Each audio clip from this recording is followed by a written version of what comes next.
và số đại bóng ôn cái sẽ có đây là cầm bông tại sam côn trái sầm rập lúa được cho này đầu này cứ chưa là đầu phiến hay ca đài oxygen miền cả tiếp vừa oi trái stress chẳng khiêm pra bal và bal làm bay chui cắt bàn thoi stress và trái hay chui oi trái si chấm này bà lỏ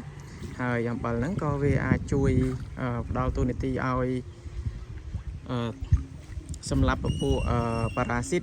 ដែលតោងជាប់នឹងខ្លួនត្រីផងហើយនឹងពពួកផ្សិតបាទដែលកើតចេញពីមេឃសតុំដែលมันបើកថ្ងៃมันត្រូវពន្លឺថ្ងៃដែលអាចធ្វើឲ្យត្រីរបស់យើងកើតជំងឺផ្សិត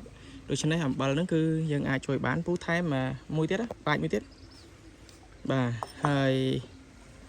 បាទគឺអំបិលនេះបាទមានតម្លៃថោកគួរសមហើយធូរថ្លៃហើយមានប្រសិទ្ធភាពខ្ពស់នៅក្នុងការជួយឲ្យត្រីបំបត្តិ stress បាទ